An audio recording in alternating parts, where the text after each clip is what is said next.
Gracias, buenos días. Como siempre, mi admiración, mi gusto, mi reconocimiento por el esfuerzo que está haciendo la red, especialmente a la comisión, a usted, al doctor Uribe. Felicidades. Eh, lo que voy a decir lo enmarco dentro de una obra conocida de todos ustedes, Ensayo sobre la ceguera, de Saramago.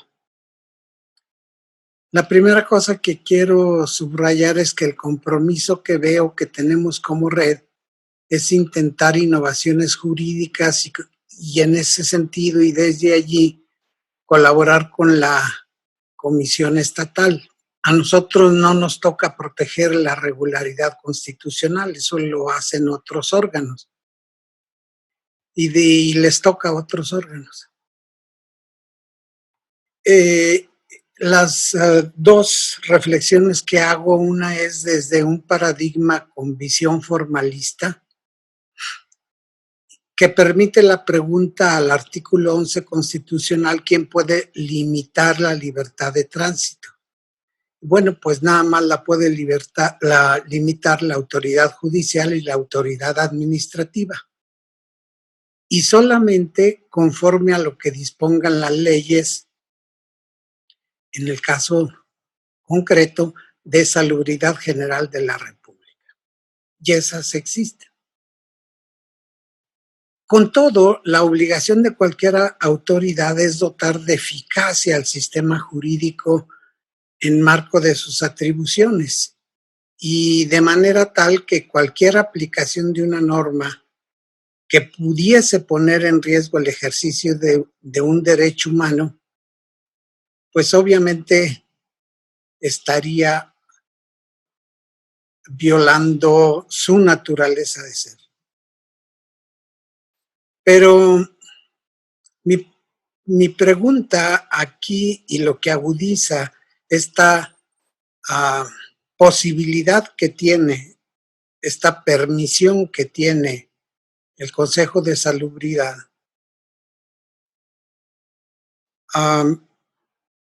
es decir, las autoridades administrativas no están facultadas para ejercer control de constitucionalidad. Entonces, no pueden mermar la aplicación significativa de la protección y ejercicio de los derechos humanos, eso queda claro. De allí que no podrían declarar la invalidez o inaplicar un derecho humano, caso concreto, el de libre tránsito, porque todas las autoridades en las actuaciones y resoluciones que llevan a cabo, pues deberán apegarse al parámetro de regularidad constitucional. Esta es la primera idea. Pero como bien lo pone Saramago, viendo este fenómeno, tenemos 100 años que no teníamos un fenómeno de esta naturaleza. Viendo este fenómeno desde otro paradigma, la concepción de los derechos humanos que hasta ahorita hemos defendido, que han llegado a ser un conjunto de una visión de derecho hegemónico. Veamos lo que está causando esta visión en Estados Unidos, son más de, bueno, ya 100,000 muertes. No ofrece alternativas. Es decir, queremos apegarnos a aquello que fue. Después de ver lo que la realidad de esta pandemia es, y creo yo que todavía no lo vemos, yo sugeriría que viéramos desde otro modo las posibles soluciones. No tanto desde las libertades individuales basadas en autonomía o desde los paradigmas de poder en donde hasta el presidente municipal hace lo que, como se decía, su real gana, sino desde una visión, entonces no desde una visión de libertades individuales concebidas como las tenemos, basadas en la autonomía, sino desde una visión comunitaria. Es una visión que no la tenemos muy estructurada. Y me pregunto, ¿hacia dónde se inclinaría el resultado de la ponderación? ¿A que quedase intocable esta libertad individual y autonomía de la persona, o a la pronta salud de la comunidad? ¿O esperaríamos y sería mejor que siguiéramos con esta libertad individual y que siguieran otros 200,000 muertes? Es todo. Muchas gracias. Al contrario, doctor Ramiro, muchas gracias a usted por su intervención, por este ejercicio que nos comparte y sobre todo está generando entre nuestros participantes una serie de inquietudes, de dudas que enseguida estaremos tratando de resolver, al menos desde un plano reflexivo. Cedemos el uso de la palabra al doctor Luis Samaniego, quien es doctor en Derecho Constitucional, profesor investigador de la Universidad de Quintana Roo, miembro del Sistema Nacional de Investigadores y miembro de la Red Internacional de Cambio Climático, Energía y Derechos Humanos. Adelante, doctor Samaniego, buenos días. Muy buenos días a todos, muchas gracias, Hiram. Les mando un gran abrazo anticipadamente a todos y yo quiero plantear mi participación en 3 puntos principales. Primero, en el fundamento que tenemos, tanto constitucional como convencional, del derecho a la libertad de tránsito que tenemos todos los seres humanos, principalmente en este país, en México, y como ocurre también en los estados democráticos en el mundo. El segundo punto es qué medidas se han tomado con el fin de combatir la pandemia del COVID-19, atendiendo a las recomendaciones de la Organización Mundial de la Salud, que México ha asumido, que ha adoptado y que posteriormente a nivel federal los diferentes estados en materia administrativa han tenido que ejecutar. Y finalmente, digamos, una especie de perspectiva respecto de la protección de este derecho frente a las potenciales pandemias que se presenten en el futuro. Y voy a comenzar con la primera parte, señalando que México, al igual que muchos países, tiene reconocido en su marco constitucional y además aceptado por diversas convenciones internacionales el derecho a la libertad de tránsito. Es decir, que existe la posibilidad, y tenemos el derecho todos los seres humanos, de entrar y salir y viajar por el territorio nacional sin ningún salvoconducto y sin ninguna limitación. Como bien ya lo han señalado quienes me antecedieron el uso de la voz, los derechos humanos, como todos lo sabemos, no son derechos absolutos. Estos derechos pueden tener restricciones e incluso en algunos casos excepcionales y extraordinarios, en efecto, suspensiones. En el caso del derecho a la libertad de tránsito, reconocido en el artículo 11 de la Constitución, se señala que este ejercicio está subordinado, el ejercicio de este derecho a la libertad de tránsito está subordinado a las facultades de la autoridad judicial en los casos de responsabilidad criminal o civil y a las de la autoridad administrativa por lo que toca a las limitaciones que impongan a las leyes sobre inmigración y, hago paréntesis aquí, en negritas, salubridad general de la República.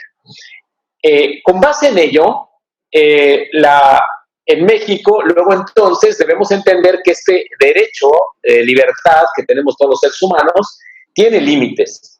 Y en este caso, reconocidos por el propio artículo 11 constitucional que se refiere justamente a la de las cuestiones de salubridad general de la República.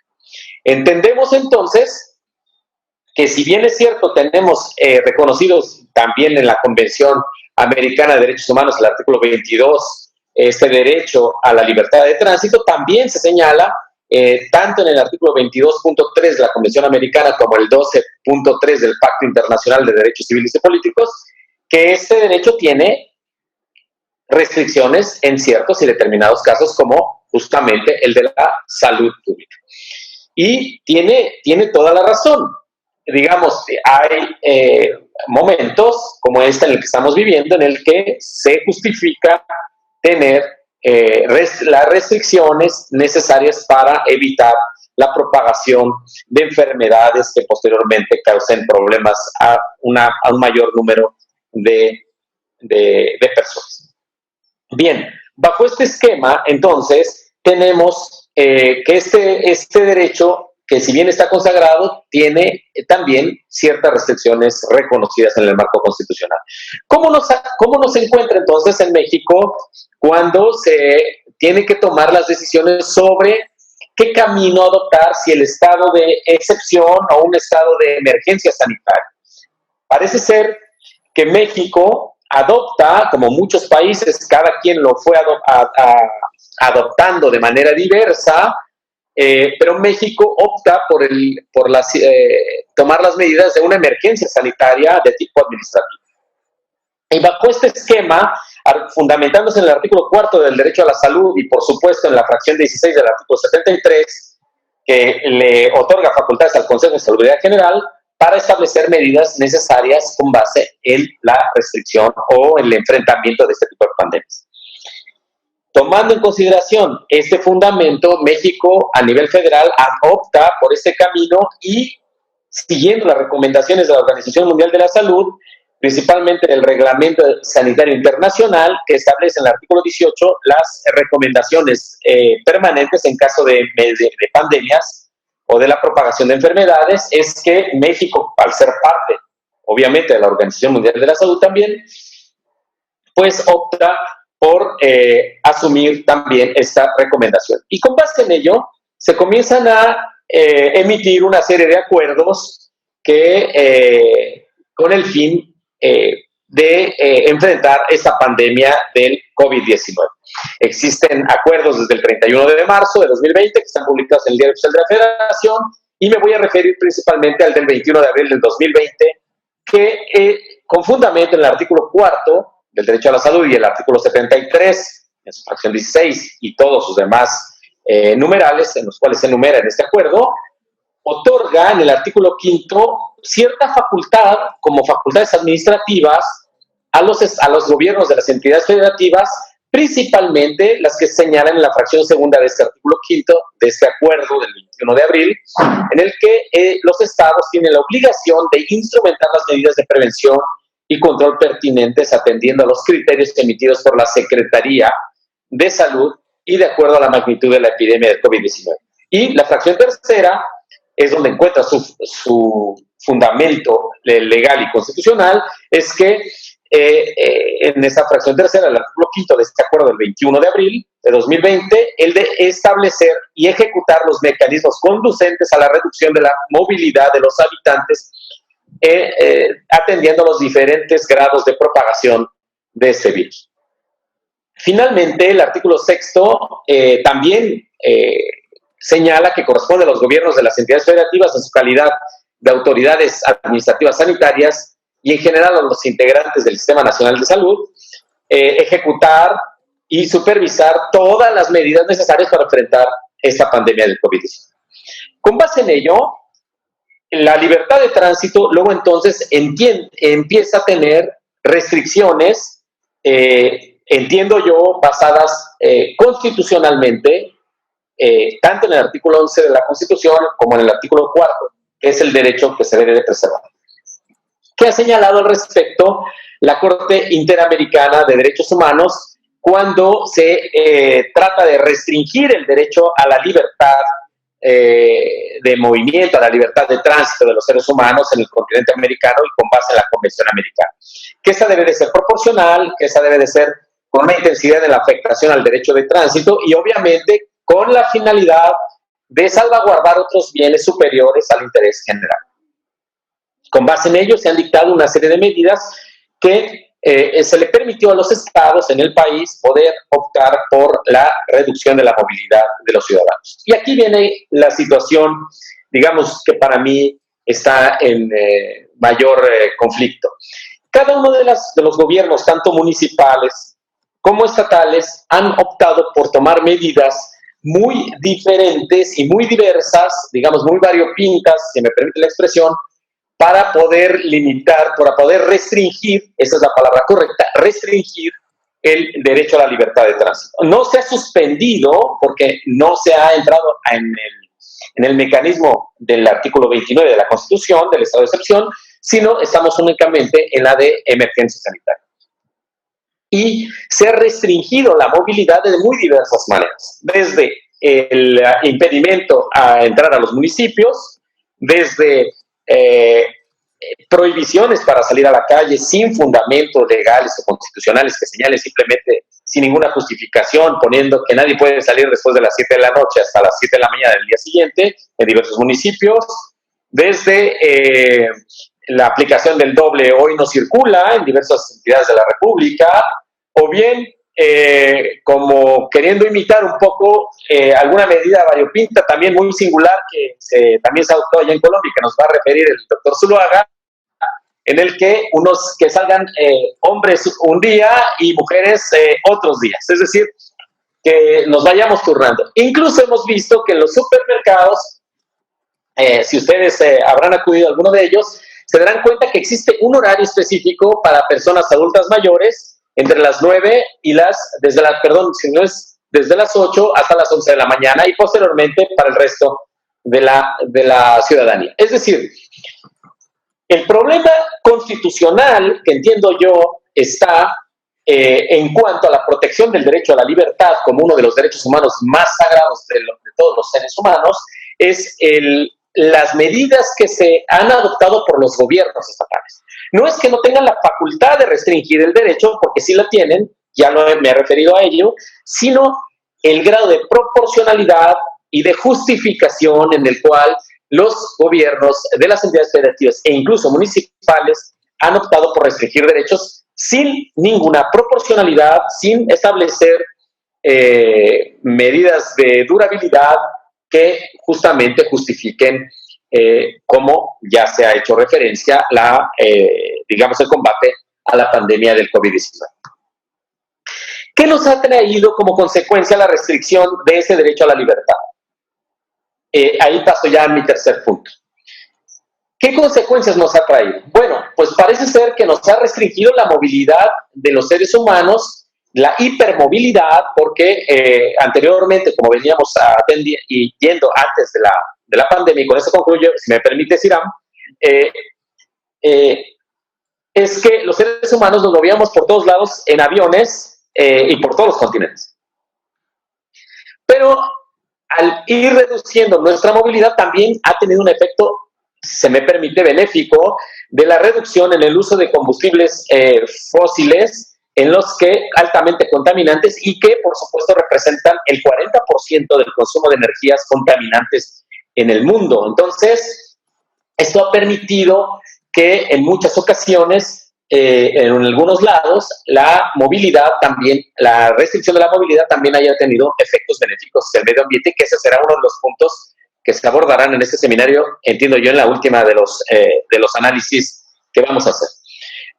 Para concluir, el derecho a la libertad es uno de los derechos fundamentales más importantes de los seres humanos. Tiene que encontrar restricciones, puede encontrar restricciones, estas deben de ser justificadas y deben de ser proporcionales. En México nos encontramos en esta emergencia sanitaria que ya incluso los jueces federales, los tribunales colegiados del circuito, han corregido la plana. Muchos jueces del distrito que han otorgado suspensiones para evitar las restricciones a la movilidad o de libertad de tránsito, señalando que existe un interés superior de la comunidad para evitar la propagación del COVID-19 y que las entidades federativas tienen la facultad, por los acuerdos emitidos desde el 21 de abril, para establecer restricciones respecto de la movilidad de los seres humanos.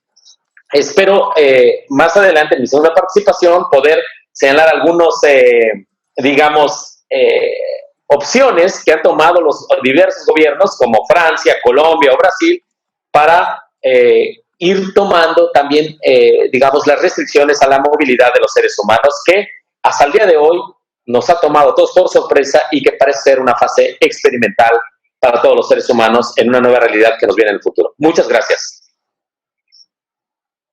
Doctor Samaniego, muchas gracias a usted por sus comentarios y también para su segunda participación, que sabemos va a continuar con esta tesitura. Le queremos también dejar una pregunta que le formulan nuestros amables y queridos alumnos de la Facultad de Derecho, en el sentido de que, en su opinión, ¿qué acciones pueden ejercer los ciudadanos ante los toques de queda que están realizando tanto los ayuntamientos como los gobiernos estatales? Esto en virtud de que, como lo ha manifestado tanto usted como muchos de nuestros colegas, son decisiones, además de unilaterales, inconstitucionales. Es decir, la pregunta va orientada hacia ¿cuál es el papel que la Suprema Corte de Justicia de la Nación o los tribunales constitucionales deberían de tener al respecto? Pero la dejamos abierta para la segunda participación. Muy bien, gracias. Gracias, doctor. Cedemos el uso de la palabra a la doctora María de Lourdes González Chávez, quien es doctora en Derecho por la Universidad Nacional Autónoma de México, profesora de la Facultad de Derecho de la Universidad Autónoma del Estado de México e integrante del cuerpo académico Estudios Constitucionales. Adelante, doctora González Chávez. Muchas gracias. Gracias por la oportunidad que se me da de participar. En primer término, yo quiero hablar de las restricciones que ya teníamos antes como individuos y como colectivos. ¿Cuál es la restricción que teníamos como individuos? La restricción que teníamos como individuos era que todos los inmigrantes y transmigrantes extranjeros tenían ciertas restricciones para transitar por el territorio nacional. Otra restricción que ya existía era aquellos que estaban purgando una pena fuera de los centros penitenciarios. Es decir, que tenían una libertad provisional. Esa era otra restricción. Después, la tercera restricción, ya las siguientes restricciones eran restricciones para los colectivos. Si en un momento dado tú vas a hacer una reunión fuera de las normas jurídicas, tú tienes una restricción. Si hay un problema de salud, tú tienes una restricción. Y si hay un problema de movimiento armado, tú tienes una restricción. Estas tres últimas restricciones podríamos llamarles restricciones colectivas y las anteriores restricciones individuales. ¿Hasta qué punto es legal o ilegal estas restricciones? Aquí hay que ponderar la dignidad del que está enfrente. Estamos hablando de un derecho humano. Yo tengo mi derecho humano y me lo están restringiendo, sí, pero está frente a otro grupo o a otro individuo que también tiene un derecho humano y que tiene una dignidad humana. Entonces, aquí habría que ver. El problema que yo veo en esta restricción por salud es la falta de coherencia y coordinación entre las autoridades federales, estatales y municipales. Y también la falta de coherencia y coordinación entre los ámbitos del Ejecutivo, del Legislativo y del Judicial en todas las áreas. ¿Por qué? Porque desafortunadamente las restricciones no tuvieron en consideración o no tomaron en consideración la situación que prevalecía en cada una de las comunidades a las que se les iba a otorgar la restricción. Un caso que a mucha gente le parece de risa, pero que a mí me parece muy dramático, es, por ejemplo, el caso de que los hombres y las mujeres, los hombres, sobre todo los hombres, salen de sus casas en donde está prohibido salir, tienen el peligro de ser detenidos y eso es lo que quieren, ser detenidos. ¿Por qué? Porque es más cómodo vivir fuera de la casa en un ambiente fresco, y la cárcel es un ambiente fresco, que estar dentro de un cuarto en donde hay 50 donde hay 5 o 6 personas viviendo. Entonces, eso es bien grave. Eso sucede en los estados del sur. La gente tal vez no se haya dado cuenta, pero hay muchos estados en el sur en donde se está dando esta situación. Es preferible que me lleven a la cárcel porque por lo menos tengo unos momentos de frío que estar dentro de la casa. La gente acostumbraba, la gente en los lugares del sur acostumbraba a salir a los parques a refrescarse, sobre todo la gente pobre que no tenía medios para contratar un sistema que le pudiera dar eh, la comodidad de vivir en un lugar dentro de la casa. Y resulta que en estos momentos ellos no pueden salir de casa y no tienen sistemas de calefacción que les puedan apoyar. Otra situación que se dio muy grave y que se está dando ya grave es el incremento en el índice de alcoholismo en las zonas también pobres. ¿Por qué? Porque la gente, una de las formas para evadir todo el conflicto que ocasiona el estar confinado en una casa de un cuarto con 6 o 7 personas, pues eso ellos lo están derivando o lo están llevando hacia niveles de alcoholismo que ya se están dando fuertes y se ve con la venta de los productos alcohólicos que se están realizando en nuestro país. Ya se ha dicho mucho de todo lo que nosotros estamos viviendo y yo creo que yo con eso terminaría mi participación. Estoy a favor de los más débiles, de los que tienen menos ingresos y de los que necesitan más de nuestro apoyo. Gracias, muy amable. Muchísimas gracias, doctora. Al contrario, por hacernos estas reflexiones y sobre todo recordarnos la necesidad y la importancia que tiene el tema de la salud en esta movilidad que se encuentra limitada, pero también invitarnos con sus palabras a la reflexión de no olvidarnos de los más débiles, de los más desprotegidos, de los más vulnerables, independientemente de que todos, absolutamente todos, somos vulnerables. Bien, cedemos el uso de la palabra a la doctora Marina del Pilar Olmeda García, quien es licenciada en Derecho por la Universidad de Sonora, maestra en Educación por la Universidad Autónoma de Guadalajara, doctora en Ciencias de la Educación por la Universidad Iberoamericana, doctora en Derecho Constitucional por la Universidad de Castilla-La Mancha, integrante del Sistema Nacional de Investigadores. Adelante, doctora Marina, por favor.